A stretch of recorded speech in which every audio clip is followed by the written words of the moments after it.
Bom, meu nome é Alexandre, meu nome é Rodolfo, eu quero falar um pouco aqui sobre performance no ASP.NET 5, né? Mas antes de falar especificamente de ASP.NET 5, a gente vai falar um pouquinho de performance. Bom, a primeira coisa que a gente queria mostrar para vocês é que, para quem desenvolve para web, quem usa ASP.NET está desenvolvendo uma aplicação web. E isso já deixou um bom tempo de ser, de fato, o que é a internet, né? Hoje, a gente basicamente desenvolve para tudo isso aqui. E o que isso significa? É que a gente estava acostumado a desenvolver aplicações que funcionavam muito bem aqui. Só que todos os devices que entram na história de quem desenvolve para web são devices muito inferiores àquele, com capacidades muito inferiores. O meu computador é muito mais potente do que o meu celular, em todos os aspectos. Desde a máquina, a capacidade de rede que ele tem, né, de performance de rede. E se você é um desenvolvedor web e não se preocupar com isso, você vai estar desenvolvendo uma aplicação desktop, porque só vai funcionar bem no desktop, mesmo usando uma tecnologia para web. Isso é uma mentalidade que você tem que ter claramente na sua cabeça. E tende a piorar isso, né? A gente vai desenvolver uma aplicação web que vai rodar em lugares mais estranhos ainda. Bom, quando fala de performance web, existe essa frase aqui que é bem, essa afirmação que é bem popular, que é 80% dos problemas de performance de aplicações web estão no front-end. É muito importante você fazer um front-end com muita qualidade, pensando em performance. Só que nesse caso, a performance é tão importante que não adianta nada também você ter um front-end com a maior performance possível e um back-end uma performance horrível. E o ASP.NET ele vai te ajudar muito em todos esses aspectos, mas principalmente no back-end. A gente consegue fazer várias coisas com o ASP.NET. Bom, um pouco sobre a performance.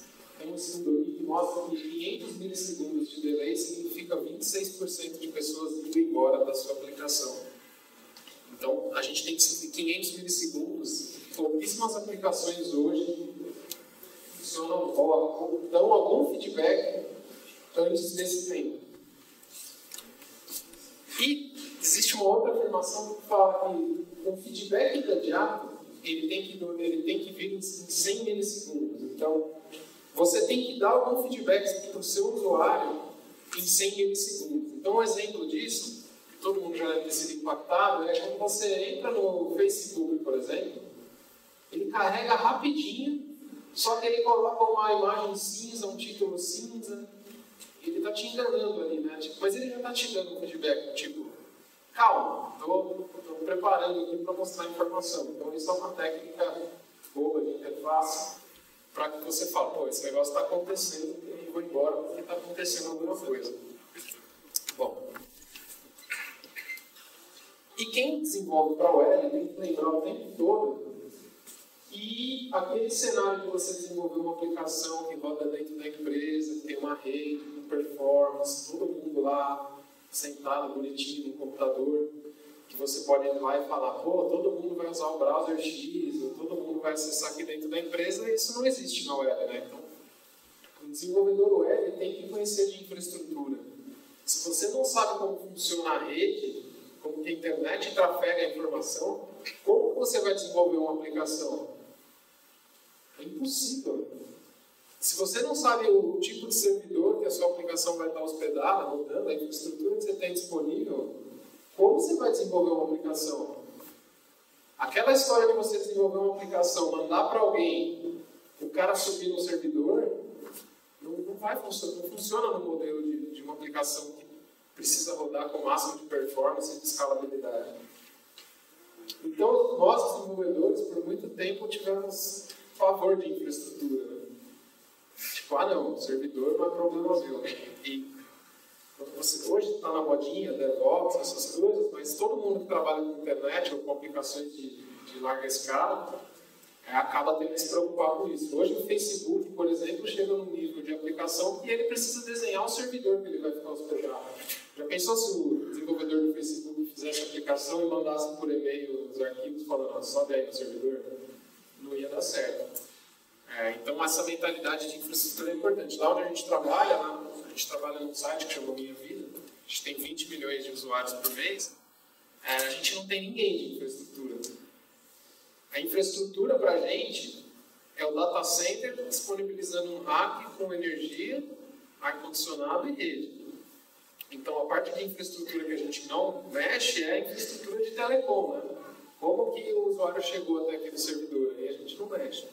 Até porque não dá para eu cabear o Brasil, mas dali para frente é tudo responsabilidade do desenvolvedor. Subir uma máquina, pensar em que tipo de máquina que vai ter. O nível de sistema operacional para cima, tanto a parte de deploy e tudo.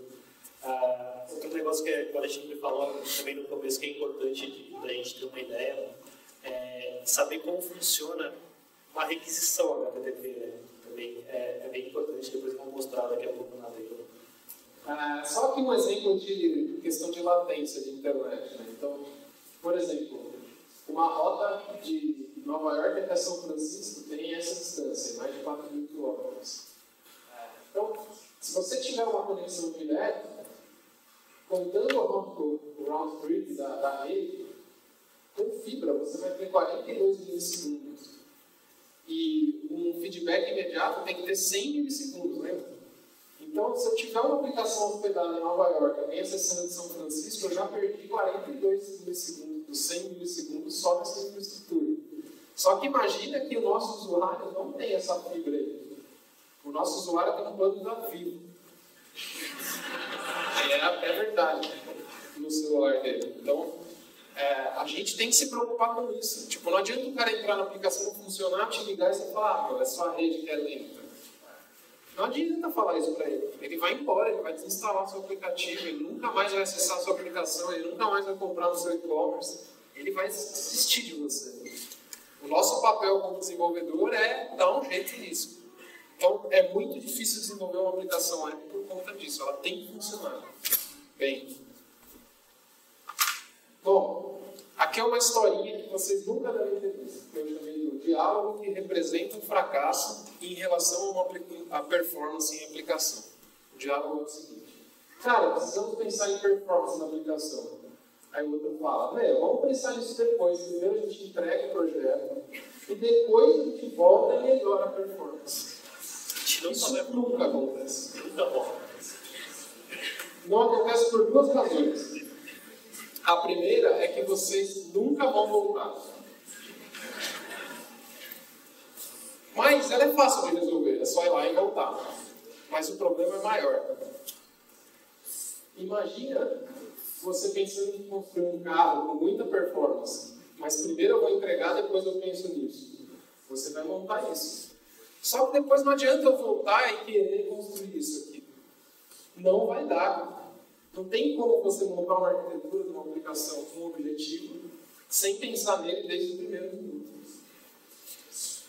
E aí, pensando em internet também, em mobile, hoje em dia, você desenvolve uma aplicação e se ela der certo, ela tem que funcionar. Se ela der certo, significa, você lança um aplicativo, se de repente a Apple Store lá resolve dar um destaque no seu aplicativo porque ela gostou, ou a Google Play, aí todo mundo começar a baixar e ele não funcionar, você não vai ter uma segunda chance. Então hoje, quando a gente desenvolve uma aplicação, você tem que fazer para ela funcionar para uma pessoa ou para milhares de pessoas. De uma forma muito rápida você possa tunar essa estrutura. Então, essa tem que ser sua mentalidade. A não ser que você desenvolva num ambiente muito restrito, assim, que você saiba exatamente o limite máximo que você vai ter ali. Que hoje em dia eu acho que não existe mais. Você tem que pensar grande hoje quando você começa qualquer projeto, porque muitas pessoas podem acessar ele.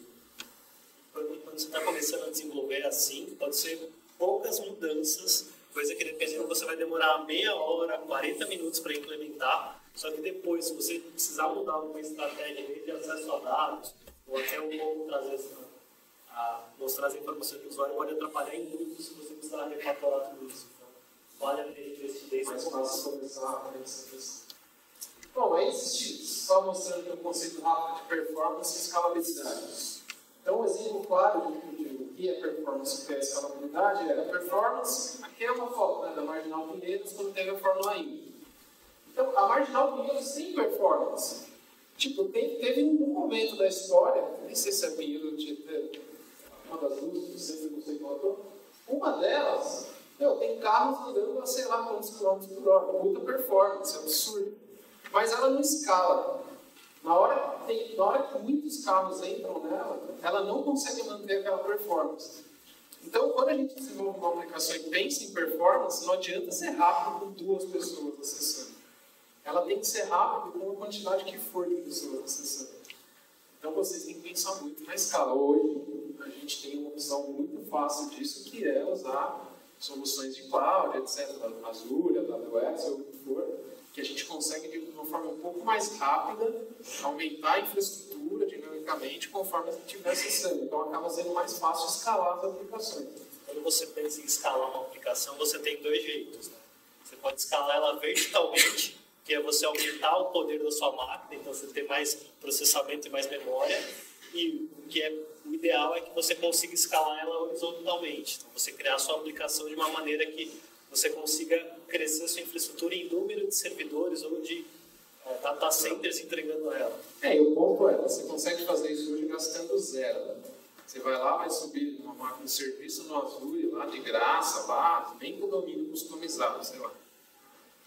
Aquela mesma aplicação que você fez, pensando em performance, se ela tiver milhões de pessoas acessando, você basicamente vai dizer que serviço você está contratando. Né? Então, não precisa me comprometer com o investimento antes da hora. Bom, a gente não tem tanto tempo. Aí só dois slides. Por que investir em performance? Mais performance em vários cenários significa mais faturamento. Então, na internet, por exemplo, no e-commerce, centenas de estudos mostram que quanto mais rápido for a sua aplicação, mais dinheiro você vai ganhar.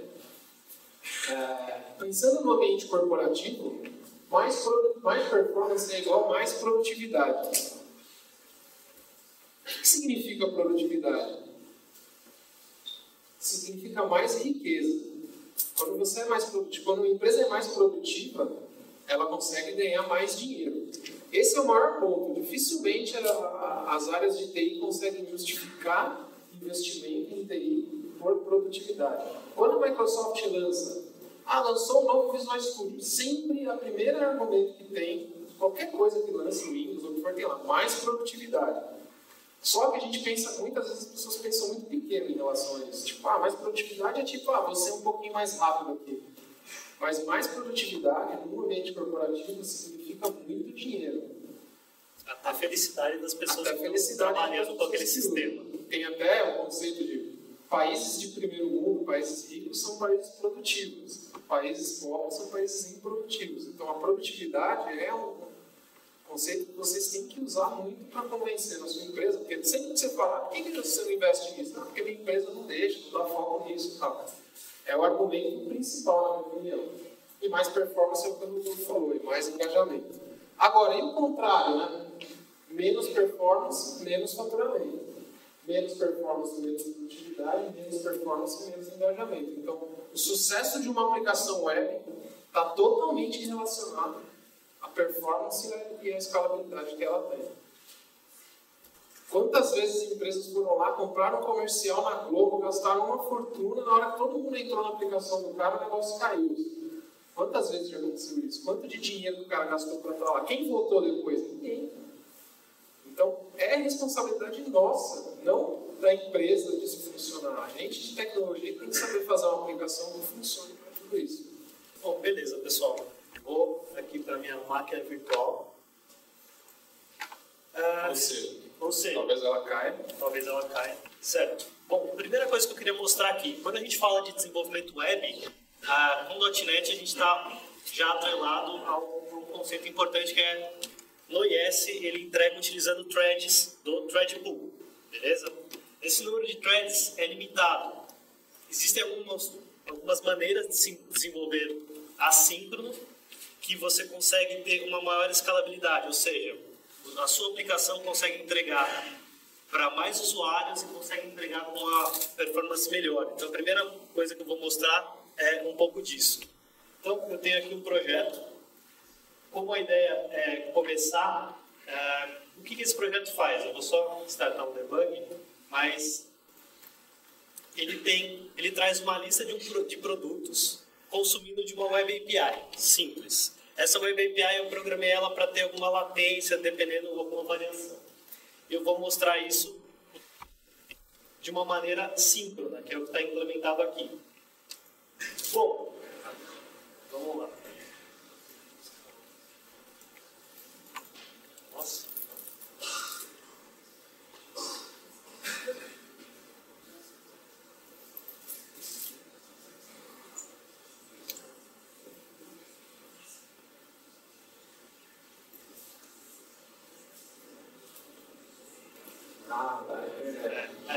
Não é internet não, pessoal, meu projeto está com problema.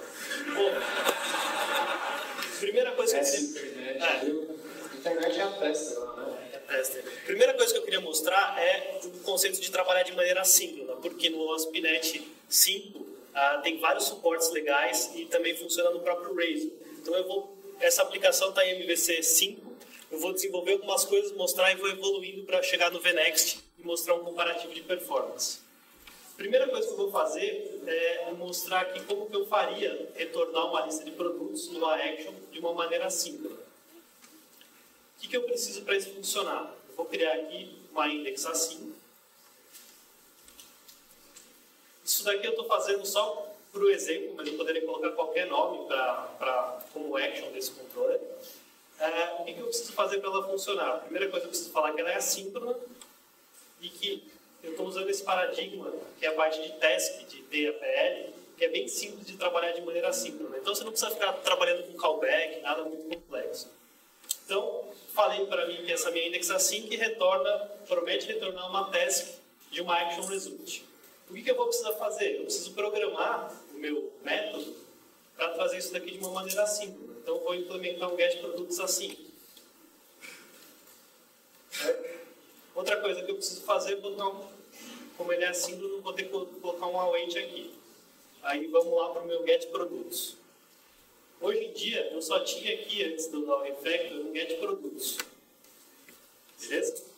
Aí o que eu vou fazer é mostrar como com algumas linhas a gente consegue desenvolver, criar uma versão assíncrona desse meu getProducts. Vou fechar aqui. Primeira coisa que a gente vai fazer... Não é errado. Vou perder aqui na meio, pessoal, desculpa. A primeira coisa que eu vou fazer é um copy-paste. Isso não é uma boa prática. Mudar o nome. Vou falar que ele é um método assíncrono. Ele vai retornar uma task que vai me listar esses produtos. O que eu vou ter que fazer? Ao invés de usar um web client, eu vou usar o HTTP client. Certo? E, rápido, né? O que eu queria mostrar é que só com algumas linhas, tanto acesso a dados com Entity Framework, quanto Web Request, quanto qualquer coisa que você vai fazer um I/O, um acesso à rede, que você vai ter uma certa demora, você consegue fazer ele muito simples hoje em dia com o .NET de maneira simples. Então eu mudei muita pouca coisa, usei esse método getAsync, depois eu acabo lendo o read as assim, que eu já tenho o JSON da minha Web API que está lá exposta, retornando a lista de produtos. E vou retornar isso daqui, deserializando para o meu modelo e retorno para view. Certo? Feito isso, eu preciso mudar a minha controller. Por quê? A minha controller, ela era dessa maneira, e eu precisei falar que a minha controller é assíncrona e promete retornar uma task dessa action result. Para quem já trabalhou de maneira assíncrona em outras versões, até do MVC, você tinha que criar dois métodos, você tinha que ficar controlando na mão essa coisa de assíncrona, fazendo decremento. Então ficou bem fácil, bem simples de fazer. E aí eu vou compilar e vamos ver se o meu projeto não compilar, para não ter interferência de rede no teste de carga, eu já deixei um website no Azure com esse website publicado lá. Ele compilou. Só vou dar uma olhada aqui. Vamos ver se ele vai executar. Certo? Esse daqui é um demo da maneira síncrona, então está retornando a lista de produtos. E eu criei aquela outra action de uma maneira assíncrona.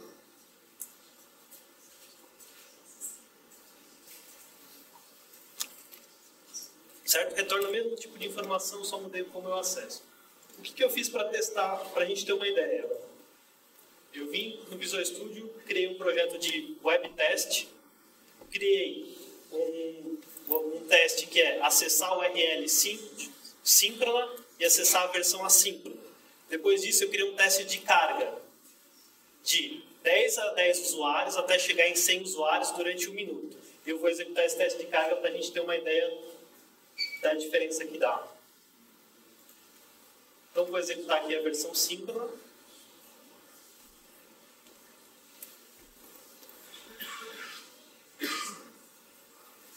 Vai começar a executar. Aí ele deu 1 minuto, né? 1 minuto. Então, a gente já consegue dar uma olhada aqui nos indicadores. Ele vai mostrar quantas requests ele conseguiu fazer, o que deu erro, o que não deu erro. É bem legal usar essa ferramenta. Se vocês quiserem fazer teste de coisas que não sejam simplesmente trazer um get de uma página, você consegue abrir nela e fazer, eu quero simular um login, preencher um formulário, fazer todo um passo a passo, aí você consegue aplicar o teste de carga com base nisso. Então é bem legal. Já está terminando. Então, trazendo as coisas de uma maneira síncrona, ou seja, bloqueando o thread do meu website para retornar, eu consigo ter, vamos esperar, falta mais aí uns 15. Essas horas, minutos demoram. Essa é a hora que dá errado. Em 1 minuto, a minha aplicação conseguiu responder mais ou menos 20 requests por segundo. 20.8 e passou 1.246 requests, de uma maneira assim. Eu vou rodar o load test, implementando isso daí com assim. Então eu mudei 4 linhas de código e... Quem aqui já desenvolve aplicações assíncronas? Do web ou desktop? Web? Quem desenvolve aplicações em desktop? Quem mexe com Windows Phone, por exemplo, Windows 8, já é natureza. Quem usa Node, por exemplo, já está mais acostumado. Agora aumentou para 22.355, é isso? Isso. Então, assim, eu não cheguei a gargalar o website no Azure, a ter muito acesso para bloquear a thread, para você sentir a diferença. Mas se a gente começar a aumentar esse teste de carga, a gente percebe que chega uma hora que a versão assíncrona continua respondendo e a assíncrona para e começa a dar aquele famoso service unavailable. Então você pode ter lá o seu servidor com memória disponível, com processamento disponível, mas ele está com threads locadas a mais. Então isso é importante. Aqui a gente teve que a nossa aplicação atenderia 100 pessoas a mais em 1 minuto. Assim, com algumas se tivesse gargalado, isso. Certo? Próximo vamos lá que eu tenho pouco tempo. A próxima coisa que eu fiz eu criei um projeto utilizando o MVC 6, o ASP.NET 5 e fiz a mesma implementação. Eu retorno aqui o get produtos assim e fiz deploy no Azure. Então é a mesma aplicação em ASP.NET. É a mesma aplicação na versão nova do ASP.NET. Na versão nova e na velha. Na atual e na próxima. Isso. E eu vou rodar um teste de carga e mostrar a diferença aqui. Alguém aqui já usa o ASP.NET, o MVC 6 em produção? A gente tem uma aplicaçãozinha lá também, só que dá um medo. Foi pro ar essa semana. Um Linux ainda. Docker. Do Azure. Vamos executar ela aqui. Em algumas coisas em modo debug, você consegue perceber, eu vou executar aqui também, o consumo de memória também é bem menor. Então você dá um start ali, só para subir outra aplicação ela está consumindo 100 megas. Esse Visual Studio novo tem consumo de memória e algumas coisas de profile bem fácil de fazer. Aí você dá o start na Nuvenex e você está consumindo 40 megas, assim, 50 megas. Então também tem essa outra questão. Um outro problema de testar a performance ainda do VNext é que ele não é um produto pronto ainda. Então, o que a gente acessa hoje está em debug, Então, mesmo assim, ele já é mais performático. Eu não sei, nas palestras anteriores, provavelmente provavelmente vocês viram uma série de mudanças, e essas mudanças eram muito focadas em performance e focadas em host, né? Então, essa quebra faz com que a aplicação fique muito mais performática, mas mesmo ainda sem estar pronto, já é mais rápido também. Terminou aqui o teste.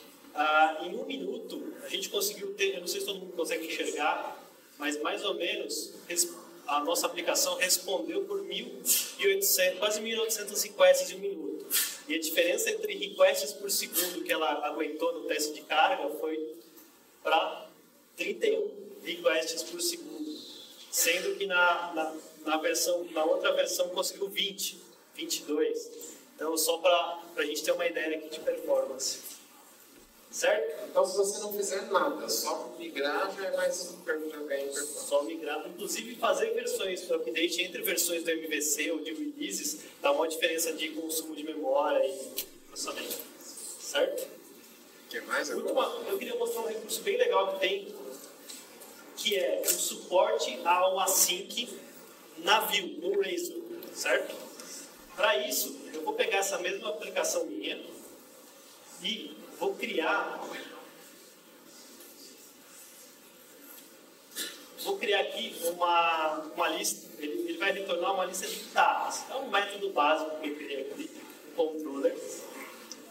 Vou colocar uma classe de serviço que eu já tinha deixado programado, que tem um modelo que tem lá últimas guitarras e uma lista básica de guitarras. Por exemplo, uma lista de produtos e os últimos produtos comprados, qualquer coisa do gênero, certo?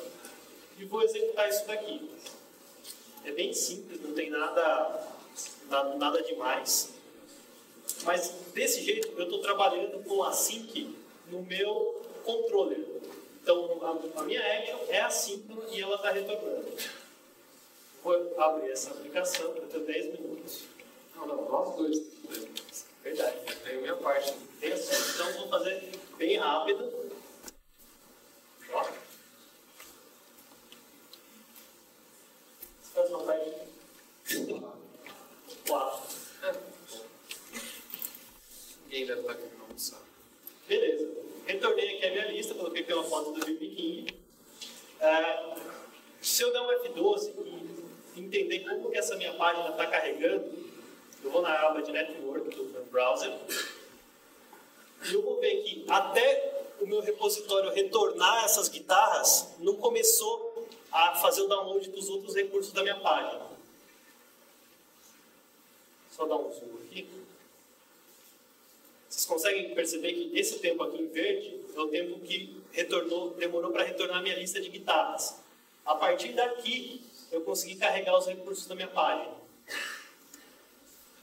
Recursos, foto, JavaScript ou qualquer outra coisa. O que o VNext tem bem legal? Você consegue passar a parte assíncrona para o seu Razor. Então, eu vou mudar algumas coisas aqui.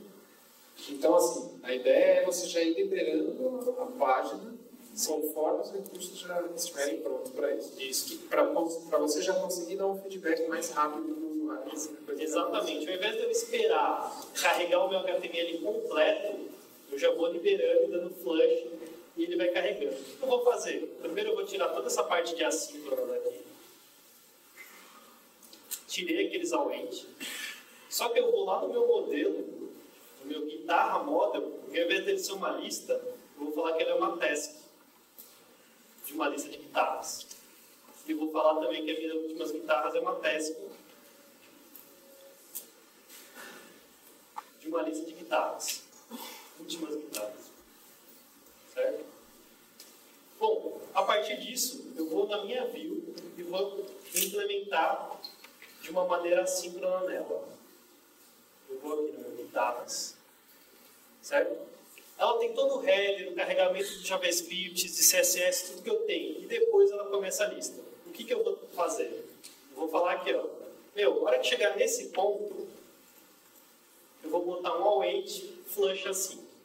Isso já vai fazer com que o servidor já libere esse taginho, ele vai liberar já esse tag aqui do HTML de tudo que tiver para cima. Para continuar, eu vou vir aqui, vou ter que colocar um await para eu poder iterar nessas guitarras. E vou ter também que colocar um outro await para iterar nessa parte, certo? A última coisa que eu vou precisar fazer, como eu estou no navio, eu vou ter que vir aqui, vou criar uma section. Pode ser qualquer nome, por convenção, esse teclado tá diferente, usa uma section body.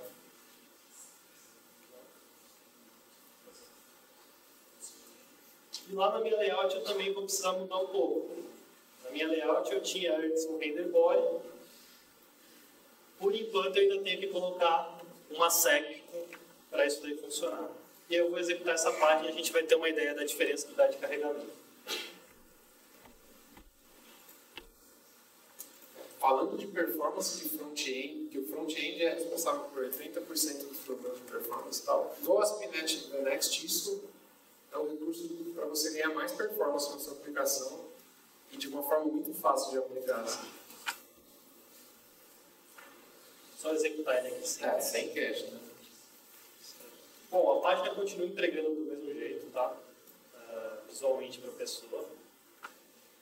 Só que ele carrega até aqui, espera carregar e depois continua. Então, se a gente olhar a timeline de carregamento, ela não está mais...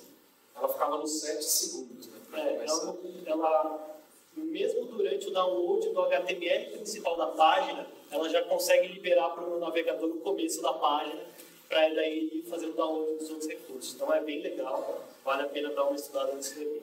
Legal, certo? Certo. Uma vez, hein? Quanto? 45 minutos?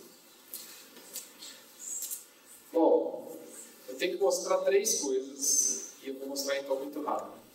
É um recurso muito comum no ASP.NET, MVC, WebForms, desde a primeira versão do ASP.NET é um cara chamado Output Cache. Quem é que usa o Output Cache? Nunca ninguém usa essa porra, é lamentável.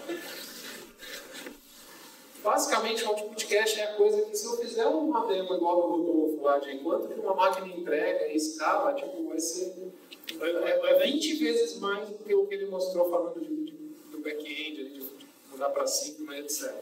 Porque basicamente o Output Cache coloca no cache a resposta do seu HTML inteiro. Então, se você tem uma página que é igual para mais do que uma pessoa, que é 99,9% de qualquer aplicação, ele já vai estar em memória pelo tempo que você definir, vai entregar muito rápido para o usuário. O que você fala? É muito rápido. É muito rápido. Boa. Porque ali respondia por 1.900 requests, se você colocar isso aqui vai para 5.000. Assim. Bom, até então era muito simples você colocar o Output Cache na sua aplicação. No WebForms era uma diretiva de página. E no MVC você coloca um atributo na controller, cada um dos lugares que você for colocar. Bom, como que vai funcionar aqui no VNext? Não tem webconfig, já devem ter mostrado isso para vocês, né? Não tem webconfig. Então você vai registrar isso por aqui, no startup.cs, aí eu vou ficar copiando e colando aqui. Beleza? Também vou copiar aqui no space para ter que digitar.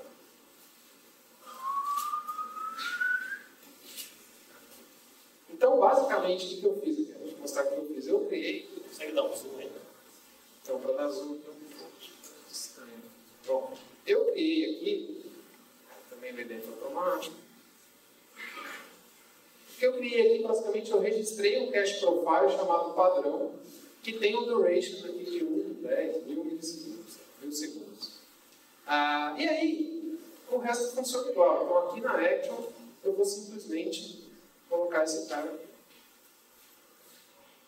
Então, eu tenho um cara chamado response cache, vou decorar aqui, falando do cache profile, chama geral, ou eu posso simplesmente vir aqui, se for mais simples aqui para entender, colocar um tempo. Beleza? Aí, eu vou startar aqui minha aplicação. E aí vem uma grande mudança de mindset do VNext. Deixa eu só permitir essa porta, acho que é assim. Então eu vou entrar aqui no meu amigo. É na index mesmo que eu coloquei. Bom, Bom, até então, o que o ASP.NET teria feito para mim, até a versão atual? Ele já ia fazer tudo isso que eu falei, colocar na memória, fazer tudo bonitinho isso. E agora ele faz só uma coisa para mim. Ele só vem aqui, na minha requisição, e coloca aqui no header os meus 1000 milissegundos de cache. Ou seja, ele não colocou na memória, não armazenou o HTML bonitinho para me devolver. E por que ele fez isso? Porque ele tirou isso da responsabilidade do ASP.NET e ele colocou o middleware para resolver esse problema.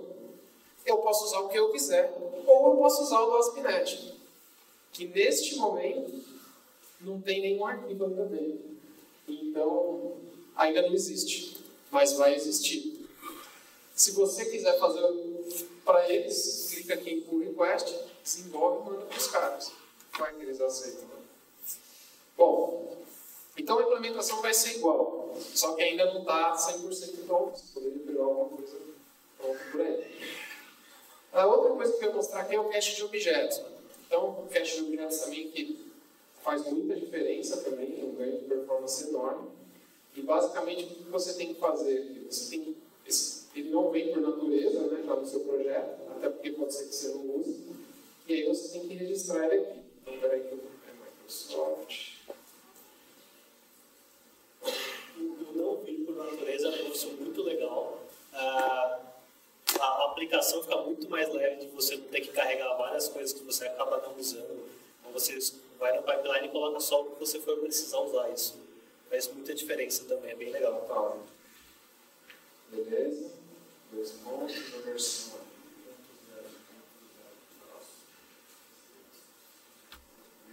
Salva. Aí eu fui ver aqui, deixei em cache essas coisas. Deixa eu só baixar aqui esse pacote. Vamos ver se o cache vai dar certo. Cache do pacote, não é cache do objeto. Beleza? Aí aqui, bom, em qualquer lugar aqui, eu vou deixar eu tirar esse cara aqui, porque não vai atrapalhar em nada. Vou copiar aqui rapidinho.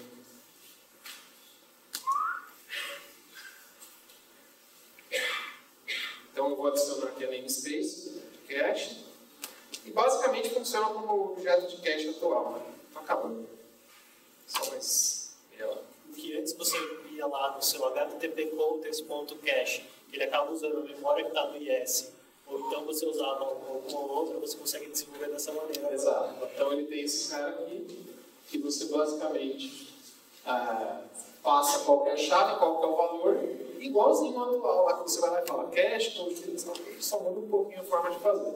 Só que a mentalidade de cache da Microsoft aí, em relação ao ASP.NET mudou bem, né? Então, o que é legal? Você dentro aqui do ASP.NET, dentro de cache, você consegue, por exemplo, implementar e estender para vários tipos de lugares diferentes que isso vai ser armazenado. Na memória, por exemplo, o Memory Cache, eu posso inclusive estender esse Memory Cache para armazenar em alguma outra coisa, mas, por exemplo, ele já traz para a gente implementado para você utilizar o Redis como seu servidor de cache. Eu uso o main cache, eu simplesmente vou pegar esse cara e criar o de main cache, e assim vai. Então, vou rapidinho aqui mostrar o de Redis. Então, beleza, o meu Redis está vazio aqui, não tem nada. Isso é uma coisa interessante do Redis. Se você derruba ele e sobe, ele persiste aqueles objetos que estavam lá. Então, tinha um objeto meu velho lá, então se o meu servidor tivesse caído e eu voltar, as coisas que estavam em cache estariam lá. E aí, bom, o funcionamento é muito, muito parecido. Então, basicamente, o que eu vou mudar aqui eu vou tirar o cache em .memory. Eu não vou tirar. Vou pôr mais um pacote aqui, que vai ser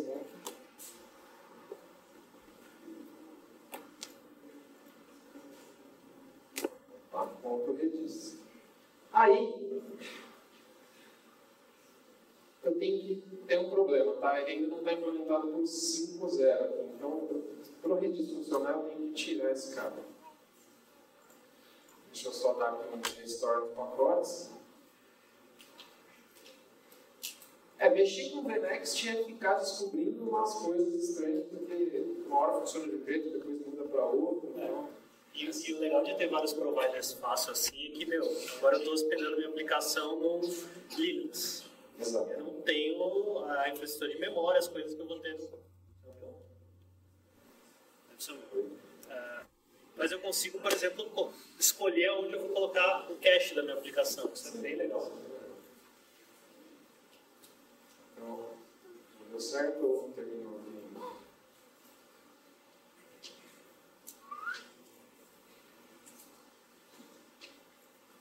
Não. Deixa eu ver se eu fiz certo aqui. Copiar, né? Copiar e colar, você copia e cola a mesma coisa, mas só porque você copiou e colou dá certo. Quem já passou por isso?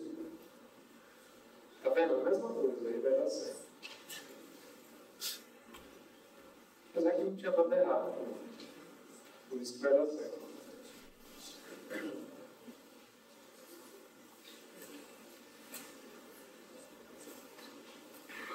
Beleza? Agora, tá vendo?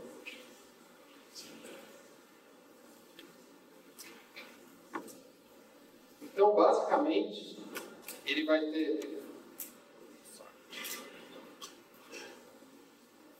Deixa eu só adicionar aqui o Space. E aí, uma coisa que o exemplo aqui do Redis é legal, porque ele está armazenando no Redis um objeto, né? Não simplesmente um texto, nada. Então, o Redis tem uma capacidade muito grande de armazenar diversos tipos de objetos diferentes. Deixa eu só ver se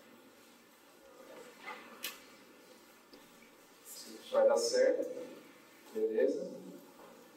E aí eu vou rodar minha aplicação, não vai acontecer nada, ela só tem que carregar a página.